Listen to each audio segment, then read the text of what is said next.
Las se je danes predstavil, mogoče, če bi na kratko, preko njih ste nekaj zadev že uredili, mogoče kaj, pa koliko denarja v bistvu ste preko njih pripeljali v občino do zdaj?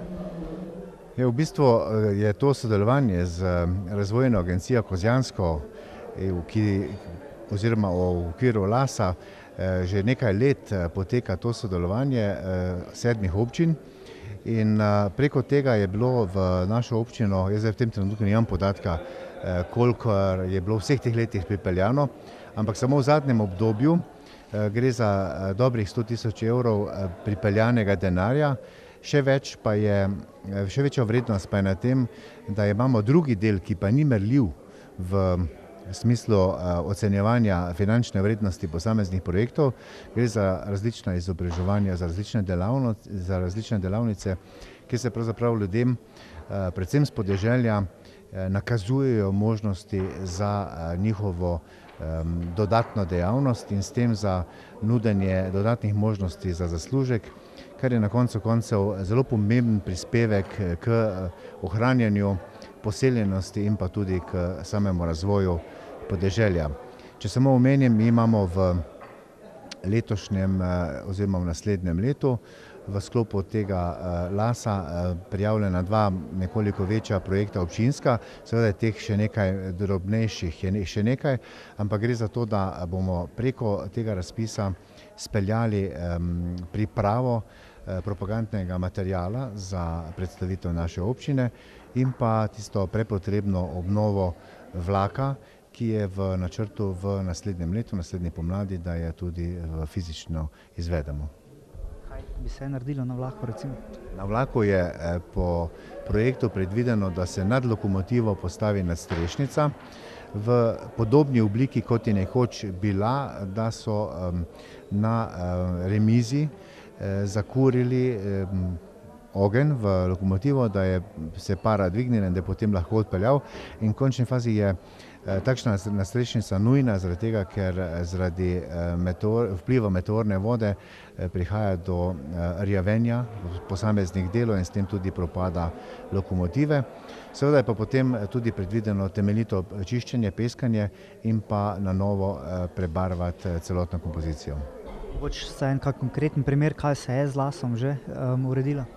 Preko Lasa smo mi recimo uredili tržnico na Starem trgu v Konjicah in še niz takšnih drobnih primerov, kot je recimo Srednjeveški grad v Konjicah, program, ki se je izvajal v lanskem letu.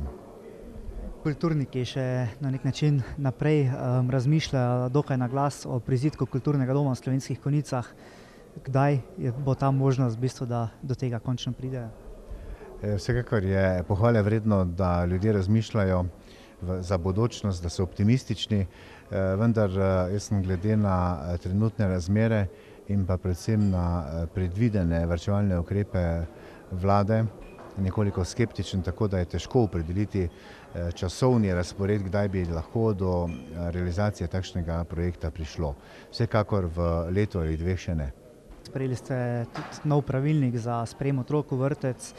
Na nek način bodo dodatno prednost dobili otroci iz konjiške občine, ne? To je po svoje povsem razumljivo, kajti v prvi vrsti je naloga občine, občinskega proračuna, da poskrbi za svoje občane. Seveda pa v nadaljevanju, ko imaš urejeno varstvo za otroke iz domače občine, pa seveda to storitev nudiš tudi drugim v okviru razpoložljivih možnosti.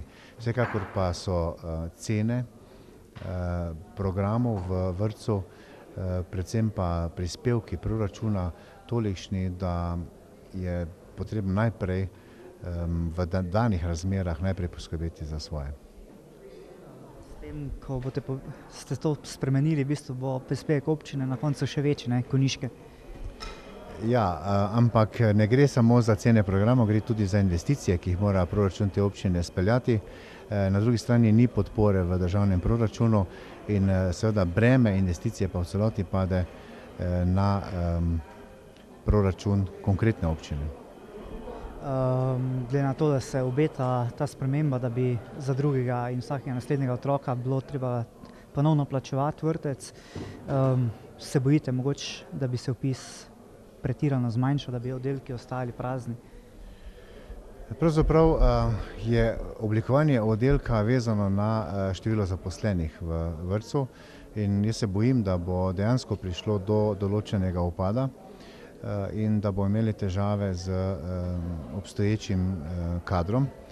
In vem pa, da ima v vrtcu kar nekaj ljudi je zaposlenih za določen čas, ravno zaradi teh nestabilnih razmer, tako da nekega bistvenega upada pa ne pričakujem in jaz temu rečem, ne bojmo se vnaprej, počakajmo, da bomo videli, kakšni bodo dejanski učinki teh ukrepov, ki jih še tudi nimamo povsem znanih, potem bomo pa ukrepali dalje.